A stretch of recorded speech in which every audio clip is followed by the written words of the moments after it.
And good morning and welcome to our maiden conversation this morning.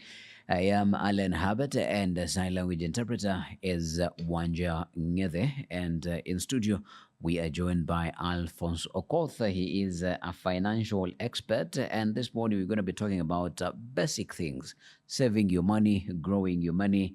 And as an employee, how could you grow your money and save it? And from a persons with disabilities perspective, how could you save on some of the taxes that you pay?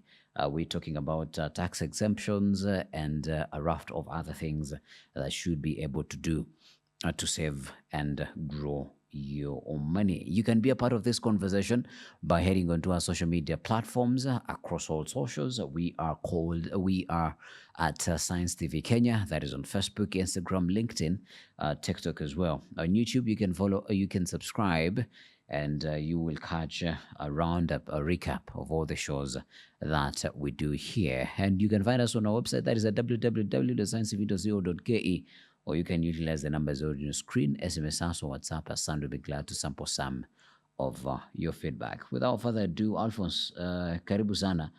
Greet us and tell us a little bit about what you do, sorry, and what you have in store for us in this conversation.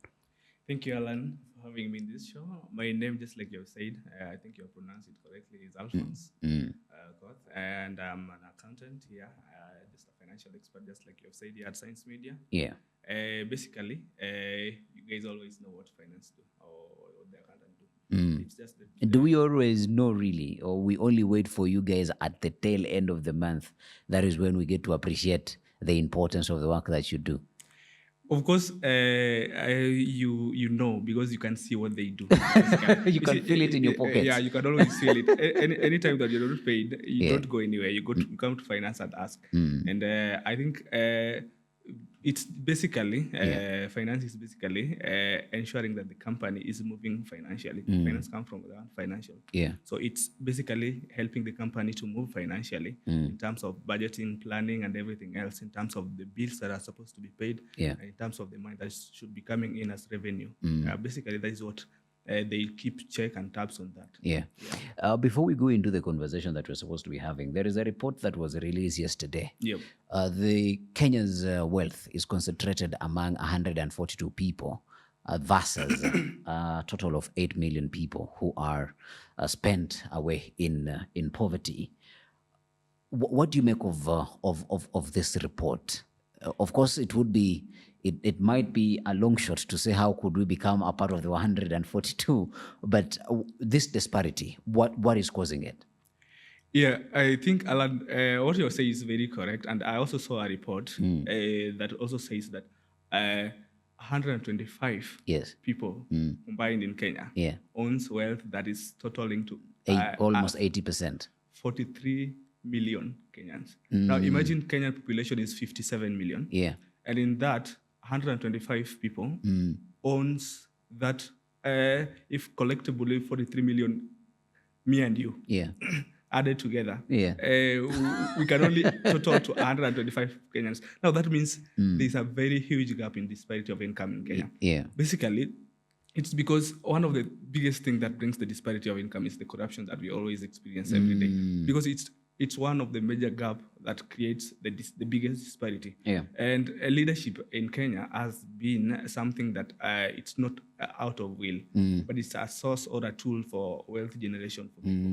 You see, people view entering into these leadership opportunities As an opportunity to make money. Yeah, to amass wealth. So basically, you'd find out that either you'd use your power to either do some shady deals or get, especially these procurements, get yourself some procurement, like, for example, the KEMSA you saw, the scandals for NYS, the Eurobond. You see, basically, it's because when you're at that position, you're not doing it willingly. You're doing it basically to create wealth for yourself. So you find out that these guys who have will continue having, and these guys who don't have or won't have. And by the way, in the same report, I saw saying that in the last decade, about 7 million people living standard has gone down.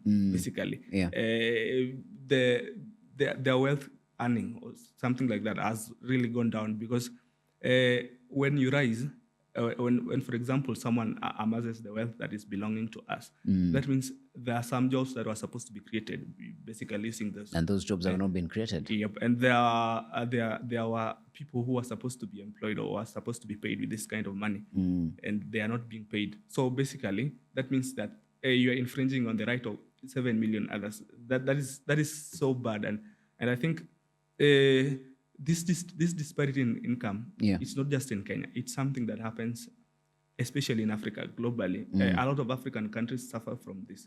You find that there are few millionaires and there are millions of people who are languishing in poverty. In fact, they don't afford even 2 meals in a day. So basically, that is how it is, and the report is really alarming.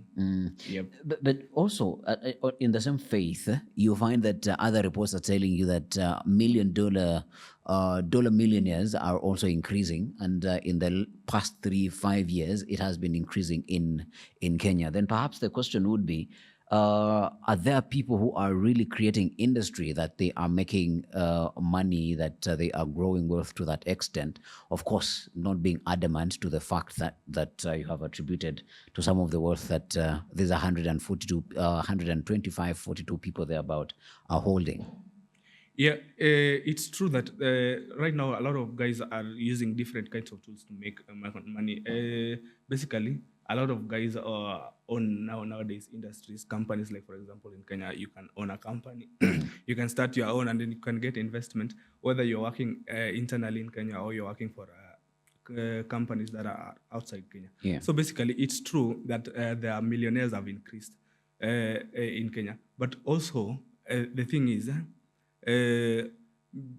I think it's become a competition kind of thing, where who owns more. Yeah. We are always into who owns more. You see, that an opportunity comes today. Of course, you have what is enough for you, but an opportunity comes today where you are asked to bring in another person on board. You find that it becomes very hard for us, especially Kenyans or human beings, to bring other people in board. You definitely try to take that opportunity yourself. Basically, that is what is even bringing in the disparity, and that is what is creating more guys to become millionaires, and more guys as well to languish in poverty. Yeah. So, their industries are also increasing in Kenya. People are creating wealth in various ways. Most of them are not even getting their wealth from Kenya, actually. Most of these guys are working for companies in the UK and things like that. So they are also millionaires, and they're also considered so. But in also the same decade, the inflation has also become high. So sometimes you can have $1 million that is worth maybe 500,000 shillings in the last 3 or 4 years. Yeah. So maybe your million sometimes cannot be counting that much. So I think it's very true that the industries have increased, but I think there is just greed, a lot of greed in terms of what people are earning. Yeah, but also I think then we're not asking ourselves who is owning the industries. The industries might be there, but they're not really owned by Kenyans. And that segues us into the conversation about employment. And let us narrow it down to a person who is in employment and they want to grow their income. With such disparities, then me, Herbert, who works here at Science Media, how would my trajectory look like in terms of growing my wealth? Because everybody wants to grow wealth, but with such disparities, how does Herbert get to grow their wealth? Wealth generation is a mindset. It's a mindset thing. But you see, the mindset cannot work if you do not have the actual money. Yeah. Of course, you need the actual money. They say cash is a tool for generating. Yes, cash is king. Yeah. So cash is key. It's something that helps you to generate more money. Yeah. But the mindset is what makes you an elite person. And it's the difference between the poor and the rich. It's the mindset. Yeah. Because you hear some people told us that they started with the chickens, and right now they're billionaires or if not trillionaires.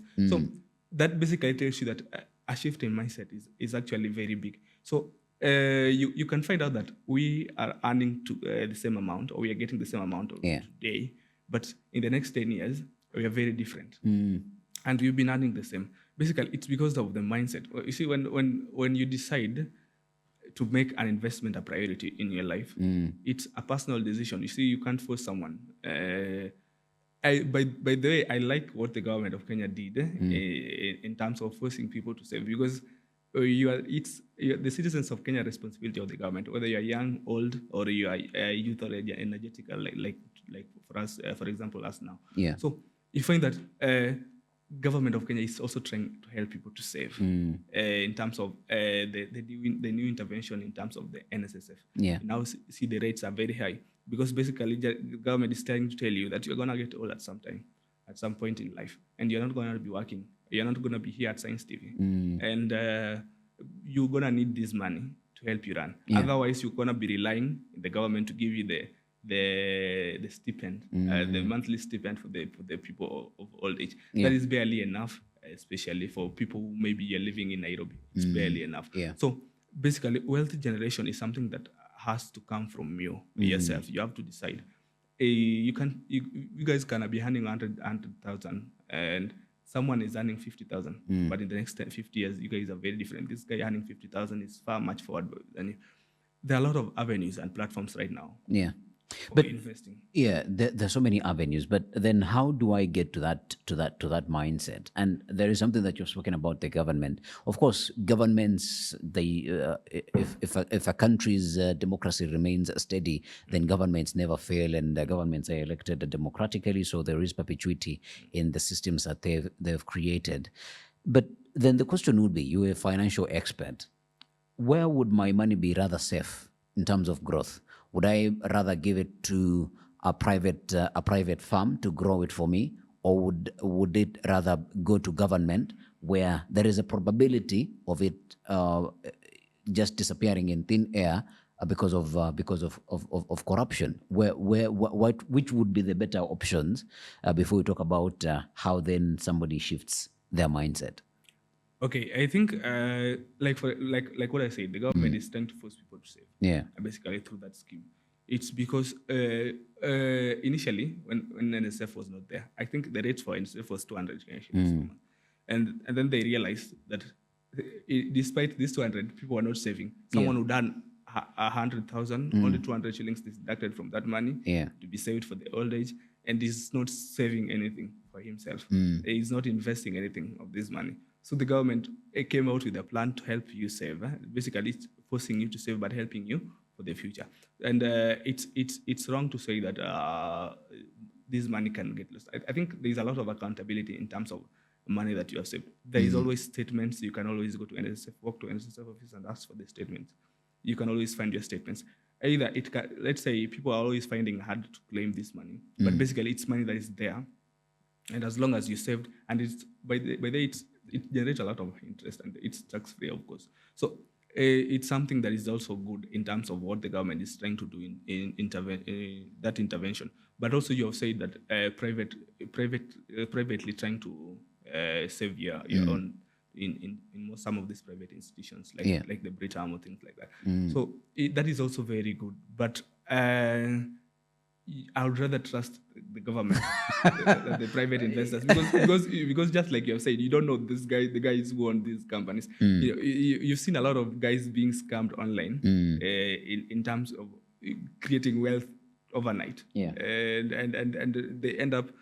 the company ends up vanishing from the system. So you're trying to look at the company you invested in; it's not there. So it's a good thing, and it's a risk that people take. But investing in private firm is very good. It's very okay. I don't contradict that. But the government is also key, because the government is looking at the welfare of you as a person in an old age, because you're gonna be at an old age, you're not working, you're dependent. Yeah. We're gonna take a quick break. When we come back, shifting mindsets. And there is this famous phrase that your employer will never pay you enough to live in the same neighborhood with him or with them. Is that something that you subscribe to? And if that is the reality, how can me, an employee, work hard enough or invest enough to live next door with my employer, if that is even something that is possible? And we in studio are with Alphonse Okoth. He is a financial expert and he works as well here at Science Media Kenya Limited. And this morning we are talking about matters money. And in the first half, we touched a little bit about that report, that disparaging report that was released by Oxfam yesterday of the imbalances in wealth distribution in the country. 125, 148, there are about people holding wealth of compared to 8 million, 42 million Kenyans there are about. And before we went for the break, Alphonse, I had posed a question along the lines of you had mentioned in the previous segment about mindsets, but how do you really shift your mindset and the money that you earn? Say Alan earns 50,000 Kenyan shillings on a lower side. Alan earns a 50,000 Kenyan shillings, and we've had the rule of thumbs where you spend is it 40, you save 20%, you use 60% on your expenses, you save you save is it the 50? 40, 30, 20. Yes, 40 30 20 rule. uh, does it really work on a pay slip of 50,000 Kenyan shillings? Mark you, the guys who earn close to even 25,000 Kenyan shillings, how does that person now shift their mindset to growing, becoming wealthy and move out of the survival race that we often find ourselves in? Yeah, Alan, I think the 40, 30, 20 was basically a rule that was brought in to help us in saving as well and investment. Yeah. And I think just like you have said, someone can be earning lower than you, but in terms of wealth generation, Yeah. in the next 10 years, you guys are so much different in terms of what you have done. And I think the 40, 30, 20, sometimes it doesn't work for everybody. Yeah. We are people who are very different in terms of our needs and in terms of the bills that we pay. Sometimes I have a family of maybe 10 people that is relying on this salary of mine Yeah. of 50,000 Yeah. that I'm earning. And maybe sometimes you earn 25,000, but you Nobody have is relying nobody. on you. So basically, your 40 goes to food, transport, and housing. Yeah. The things that the basic needs that you accumulate or you get. So I think basically, when I said mindset, it's supposed to be something that you realistically you can afford because you don't have to die so that you can invest for something that you don't even know, because investment is also a risk as well. We're going to talk about that, but basically I'm trying to say that when you get an opportunity to save, it's a good opportunity, but sometimes it becomes hard. And just like you've said, we are different. Sometimes the rule of 40 30 doesn't work for you. Sometimes you can decide to save the 40 instead of saving the 20. Yeah. Sometimes for you can't even save the 20, but you can save the 10 or 5. Yeah. It's a mindset, because it's something that you can do. You can decide, today I can't save 20, but I can save 10. I can save 5. It's something that is going to help you in the future. And I think people do hold money for various motives, and the biggest motive for holding money is always precautionary motive. And precautionary motive is that motive where I'm trying to caution myself. I don't know what's going to happen tomorrow. Sometimes, especially the people who have family, you don't know what's going to happen to their family. You might be called today and told your daughter is sick, or whoever is sick, your mom is sick. And because you didn't have money, sometimes you end up losing these people. So precautionary, sometimes that is why people hold this money. So I think basically, generally, just like you've said, create a rule for yourself. Raila said one time that let nobody teach you how to live your own life. You can be the driver for your own life. You can decide that basically based on the facts that are on the ground. Yeah. You can calculate, find out that how much are you using monthly in terms of the expenses. basic commodities that you consume. And then if it is 30% of your income, why not save the 70%? There's nothing that is difficult there. Yeah. It's basically kujipanga. You plan yourself in a way where you know you can track back the expenses that you have vis-a-vis the income that you earn, so that this will help you in saving. And it's not just saving, in turn help you in investment. Yep. Then Give us a rough draft of our budget. I know we might not have enough time to talk about budgeting, but let me downgrade myself to, because literally that is most of the money that a big majority earns that much. 25,000 Kenyan shillings budgeted for me. Where am I supposed? We had a famous pastor who said that even if you're earning 80,000 Kenyan shillings, you should be sleeping in a house that is 5,000 Kenyan shillings. But now I earn 25,000 Kenyan shillings. Roughly, how should my budget look like?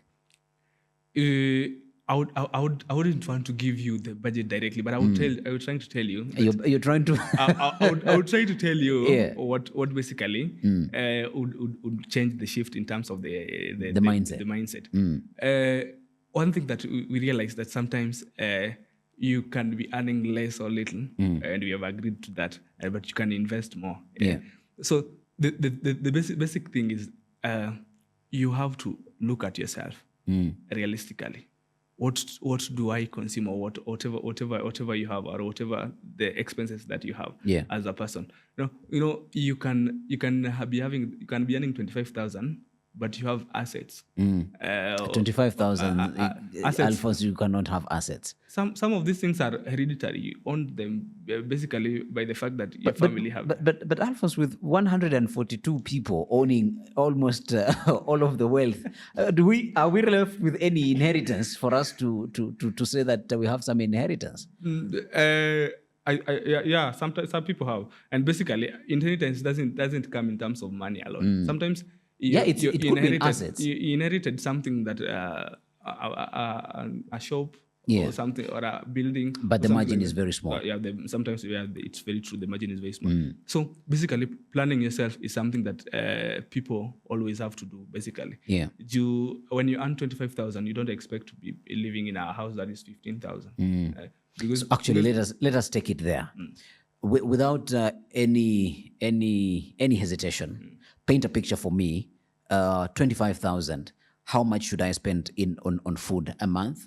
How much should I spend on rent? And definitely, we're going to break that rule that we spoke about. But just paint a picture for us. Probably, the viewer who is watching, they will be able to pick a thing or two. I know it's a tight spot. I'm gonna say I'm gonna talk about it, but I'm also gonna say that Alan, it's how desperate you want it to work for you. Yes. How desperate you want to become wealthy. It's about how really desperate you really want this thing. Yeah. There's a slogan the Nairobi governor had, that lazima iwak. So sometimes if you have that slogan, lazima iwak, you'd maybe earning 80,000 but live in the house of 5,000. Sasa niambie hii 25,000 yangu itawakaje? Na itafanya kazi wapi? When you want this thing to work, basically start with the rule of 40-30-20, and then start progressing from there. But sometimes this 40-30-20 doesn't work.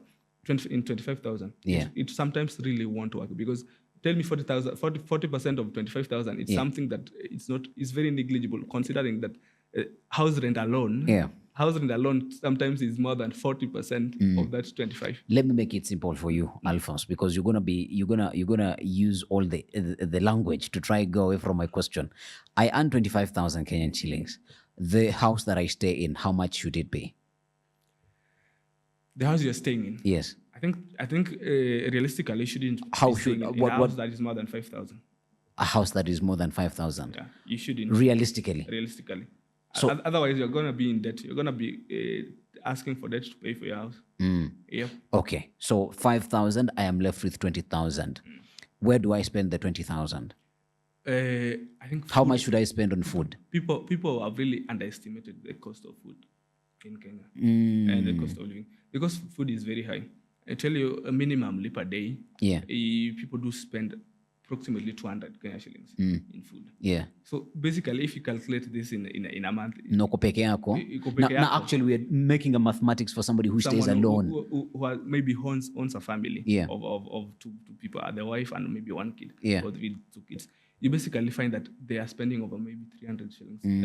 So basically, about 15,000. Yeah.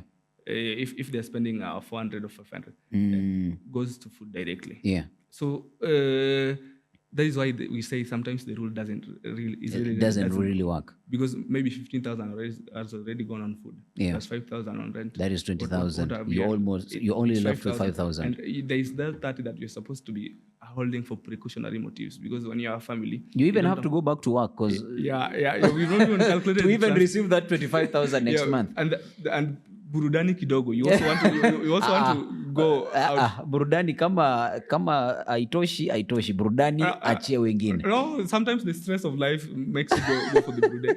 It's not like people do go that Because burudani. they have the money to go. Yeah, sometimes you just want to go get out, maybe take your family, maybe to a picnic, something like that. Your kid is graduating from junior school. You have to plan some things like you celebrate their birthday. Create memories. Like so there are things like that also you have to do as a family. So basically, sometimes this rule is not going to work for you, but find a common ground that is working for you. Yeah. So realistically, when we say 125,000, you spend 5,000 on rent, and you spend 10,000 on food. Yeah. 15,000, 5,000 in transport, as well as other maybe logistical things, family things. You're left with 5,000. Yeah. If at all you can save this 5,000, the better. Well and good. Start it as fast as possible. Don't wait.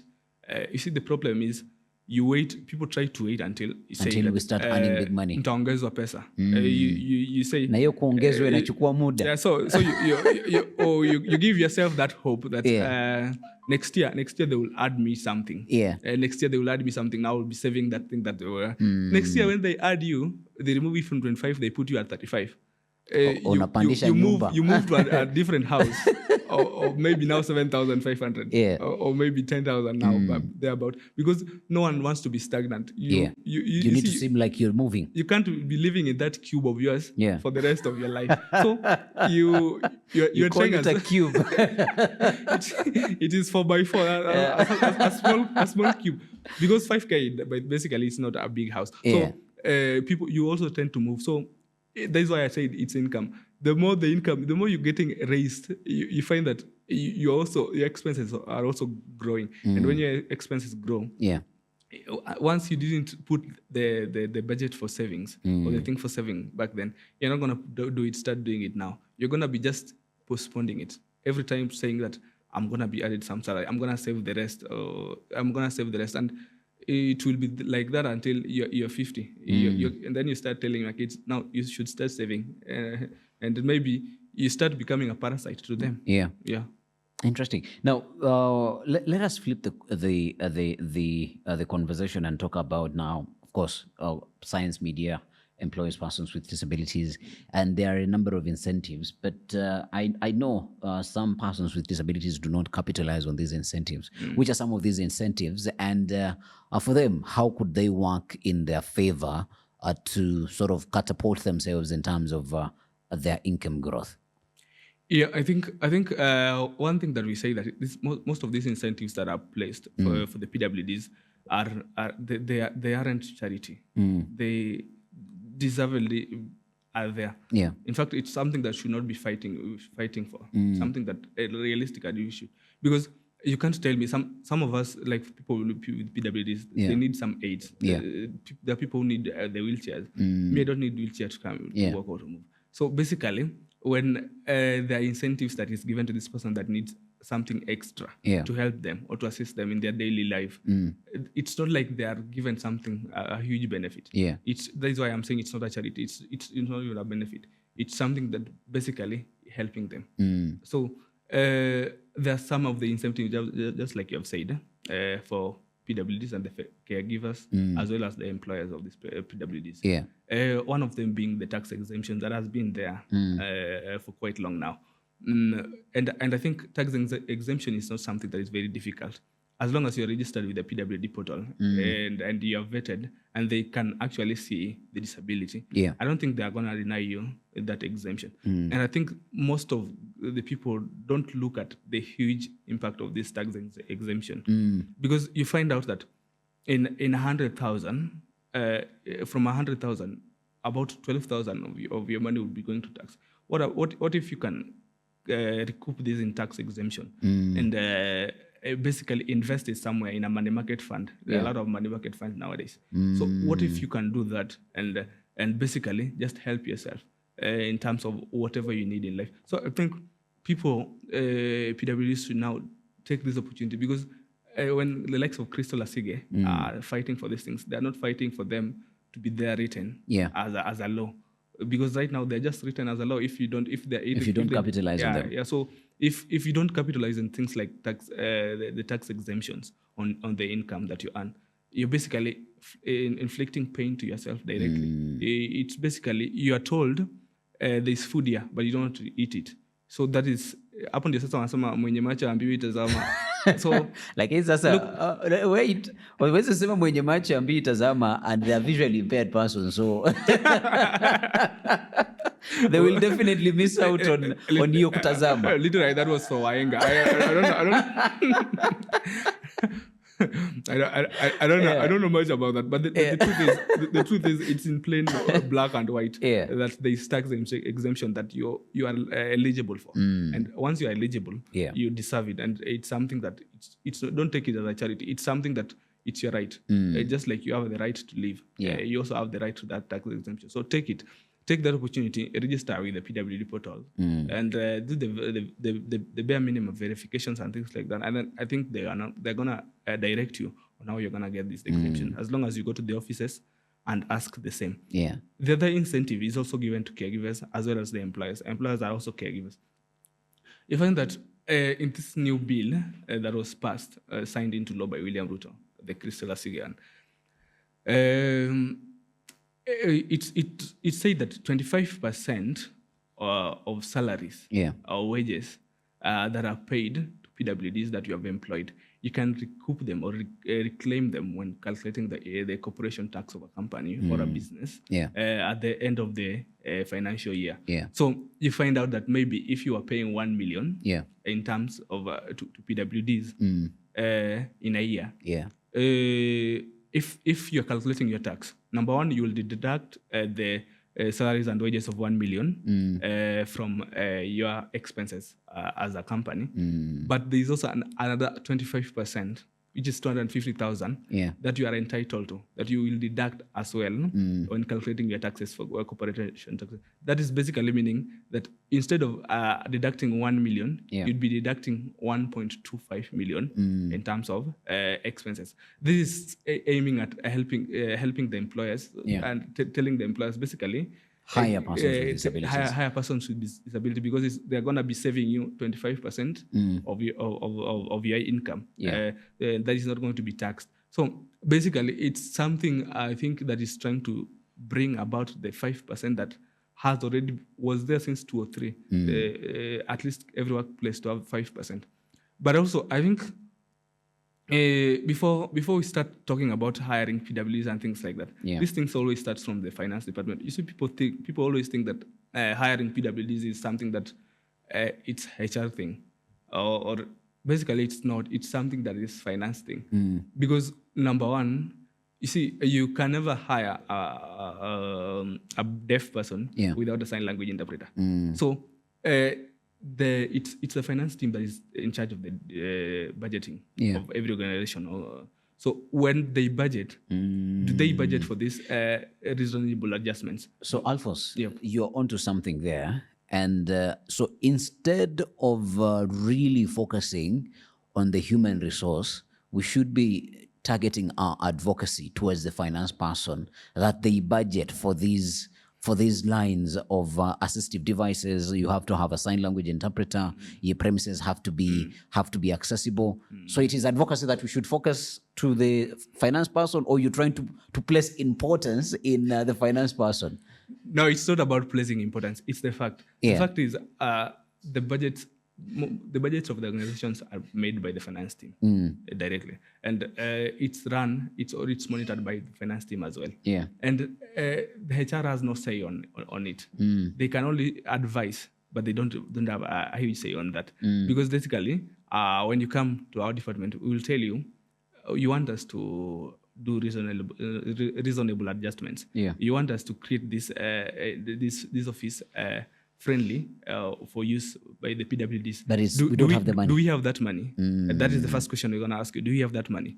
So basically, it's being stingy in terms of doing this reasonable adjustment. I think most of right now with the 25%. I think it's not even right now 25%. It's 50%. You can claim back 50% of all the expenses that you make on the reasonable adjustments. You know that right now, if we if we try to buy wheelchairs for the people here, Yeah. when we put it as an expense of the company, Yeah. when claiming it after tax, when claiming it during tax filing tax, we claim 50% of that back. So when we bought it at 100, we Yeah. claim 150, and we have all the right to do that. Yeah. So basically, it's something that also encourages people to make the workplace more inclusive. And once the workplace is inclusive, I don't think it would be hard for HRs to hire Yeah. these people. Right now, there are a lot of assistive technologies that are are around that basically helps people with living with disabilities. So and I think they are not expensive. Like for example, this assistal we are talking about that is made by Science Media Kenya Limited. Yeah. I don't think it's very much expensive, and it's something that you can't afford, and it's something that is going to help the organization in long term. You can hire and use it. I don't think it will cost even more than 30,000 per month. How much does Safaricom make, or the EABL, or these other things? They make a lot of money. So it's a choice. And it's a mindset that starts with the finance team. Whenever they are budgeting, they're going to have to consider that we are living in a world where not everybody is same. Not everybody has two hands. Not everybody has two legs. Not everybody has eyes.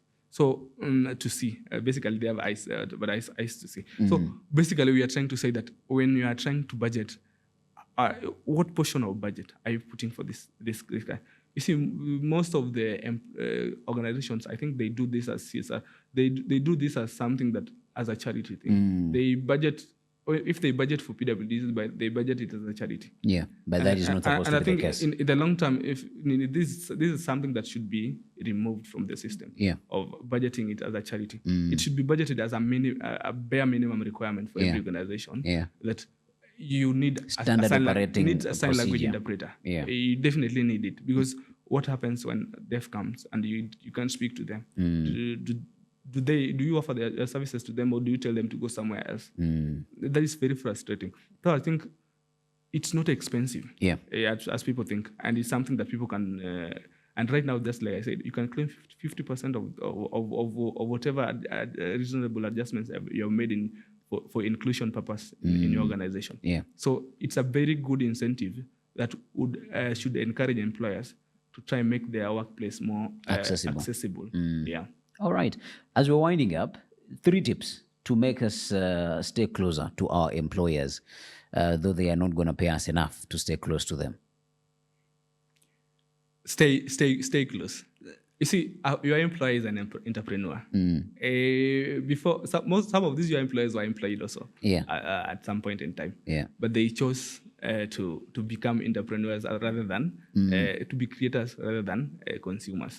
So you have to have that same mindset, because your employer is not going to force you to have that mindset. It's going to pay you the bare minimum that you are supposed to be paid. But you're going to have, you see, employment gives you an opportunity to look at things more broadly. And I think entrepreneurship is all about looking at the gap that is available in the market. So you try to find the gap that is available in the market.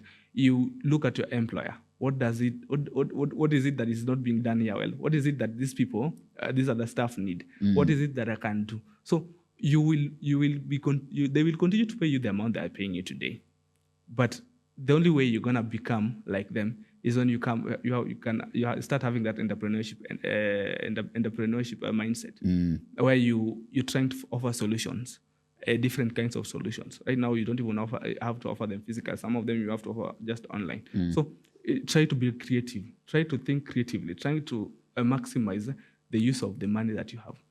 Try to make it work. Use the slogan "Lazima work." Yeah. Try to be desperate in terms of getting out of the situation that you are in right now. Try to figure yourself out in the next 10, 15, 30 years. Where you're gonna be. Try to look at that bigger picture or a broader picture. You see, you can be good today. You can be eating bread today, but you're not sure about whether you're gonna eat that bread in the next 10 or 50 or 30 years, or what happens when the employer fires you, or when you're terminated, or even when the company winds down. So what happens by then? You find that it's very hard. It's gonna be hard for you if you don't invest. Now, there are a lot of avenues of investing. We've talked about that. And there are a lot of people, a lot of consumptions online in terms of investment. There is money market funds, there's bond. Recently, there was a government security bond. That was the infrastructure bond. Right now, But 300 billion has gotten lost. So no, you don't worry about what is gotten lost. Worry about your investment. And I'm no, telling you, but you see, I should worry about what has also gotten lost, because that gap is going to be left. Yes, the government is eventually going to pay that money, because governments have to pay the money that they owe to the citizens, but they are going to have to recoup it somewhere else, or they're going to have to borrow somewhere else to recoup that money. No, before you start worrying about that. Start worrying about yourself. Right now, you have just said that 125 people owns what 43 million. Start worrying about yourself, basically. If you can earn that interest on the government stocks or bonds that are available, do it. And not just that. EABL had a, I think 2 weeks ago, a bond that No, was actually, offered. even Safaricom, just Safaricom, 2 days ago, they 43 billion. they floated a corporate bond. Yeah, so I think there are a lot of places you can invest your But money. isn't 10% too low? It's not low. It's not very low because it's non-taxable. Yeah, I know it doesn't have tax. It's interest rate that is tax free. So what is it? Why would you keep your money on a bank or keep your money under the pillow when you can earn 10% of interest in that money? And there are a lot of other avenues also as well. Where for example, money market, where you can access that money, and circles where you can access that money, but still it will generate interest for you. So it's becoming wise in terms of what you have, and in terms of thinking for the future. You don't just think about today. You see, when you think about today alone, you're messing up your future.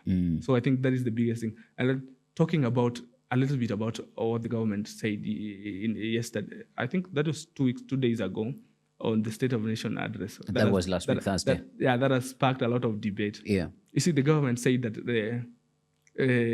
from the talk, the living standard of people is very good because they are trying to say that inflation has come down from 9.6% to 4.6%. Yeah. But definitely about 5%.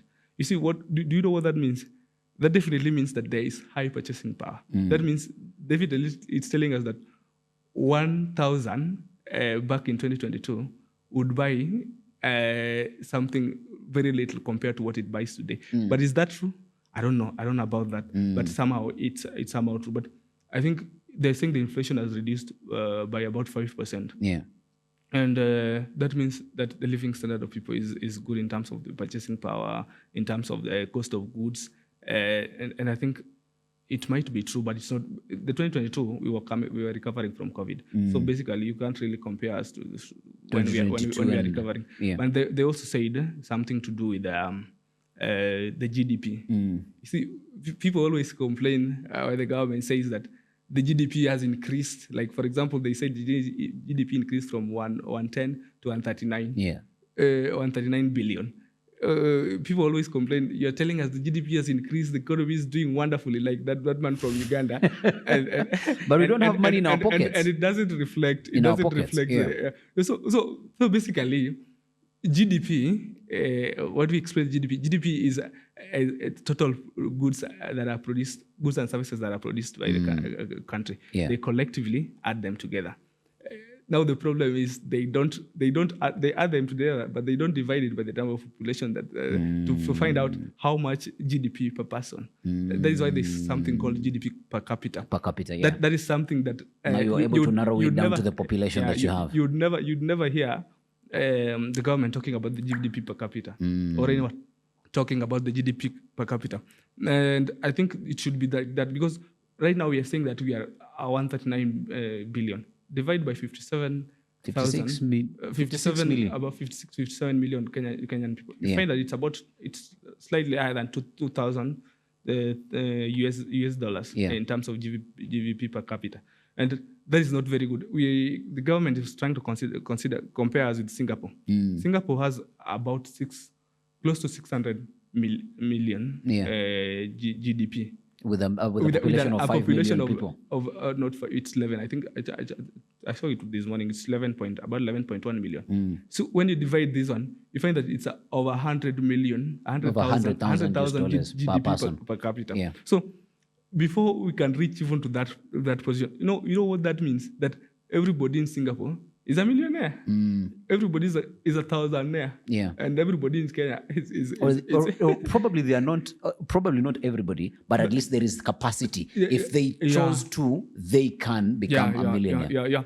And that GDP per capita tells you that they're almost 10 times better than us. So before we start manifesting to be like them, we have to, and then also this GDP per capita sometimes doesn't give you also An accurate, because of the disparity of income that we've just talked about right now. And you can see that sometimes, just like in school, sometimes the people who are 98 in their chemistries, and there are people who have 2%. When you get the mean score is very high. Yeah. But they're just struggling. They're just few who got 90% and above, and there are majority who are at E. Yeah. So that is what is really happening in Kenya. And if you consider as compared to the likes of Nigeria, you can see that Nigeria has a higher GDP of 249 billion. Yeah, but they have 200 million people. And you can say, and you can assume that now Nigeria is doing far better than us, basically on what the governments are always saying. Yeah. So you find that Nigeria has 239 million population. The GDP per capita is about 1,000. Very low. In fact, we are 2 times better than them. Yeah. So you find that sometimes this thing doesn't reflect the true nature of who we are as a people. Yeah. And based on this, the disparity of income that we have also seen. For example, in South Africa has a very good GDP. And in fact, if you can consider, even GDP per capita has a very good. In fact, it's one of the best in Africa in terms of GDP per capita. But also, you ask yourself, where is most of the wealth concentrated? Yeah, the thing is, there are few people who are super rich, very rich in South Africa. Yeah, but there are millions who are very poor in South Africa as well. So you also find that this thing that makes us think that the economy is doing well. And yet, there are a lot of people who are struggling in terms of the basic needs. Yeah. So I think one of the things that people should be working on is the distribution of income. And I think the government should always work majorly on distribution of income. How can we distribute this income in such a way that everybody gets a feel of the coin? We can't be same, but at least we are there. We can be there as citizens of Kenya. So I think that is where, and I think that is where always most of the governments get it wrong. And they go there also trying to amass wealth for themselves. Yeah, try to be one of the 125 we have talked about. All right. Thank you very much, Alphonse, for making time. And a key thing that I take away from the conversation is shift your mindset and manage your money.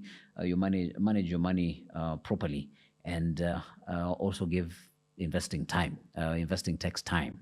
So you have to give it time as well. That's all we've had for you this morning. Let us see you tomorrow on Friday as we